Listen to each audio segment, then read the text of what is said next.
So this is a brand new facility that's being commissioned specifically to look at the shipborne rolling vertical landing, which is a maneuver that we're planning on the F-35 flying onto the Queen Elizabeth class carriers when they sail. And it's exciting because we've actually spent quite a bit of money.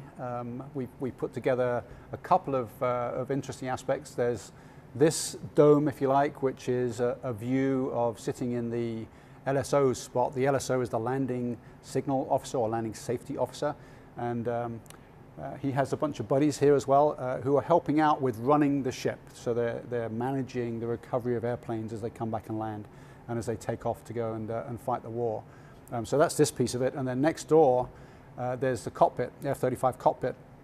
And of course you can talk between these two places, so the LSO can actually physically talk on an intercom to the pilot while he's flying his recovery or his takeoff, and at the same time the LSO gets to see where the pilot is in the outside world in this fabulous view, which is just so lifelike. It makes simulation an absolute pleasure to come to something which is so big and clearly demonstrates fabulous capability that we have here at BAE. So in the short term, we got a big job on to prove that SRVL is a safe thing to conduct. You know, you can make assumptions about it.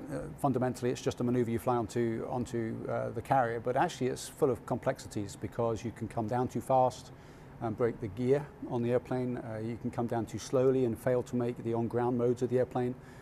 You can be going too quickly, have too much overtake relative to the carrier, and you don't stop in time. You can be going too slowly, and there's problems there too with modes of the airplane. You can hit the back of the ship if there's a lot of ship motion and it's going up and down.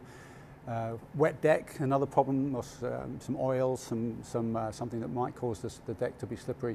All sorts of issues that need to be resolved before you can state with confidence that this is a safe thing to do for the F-35.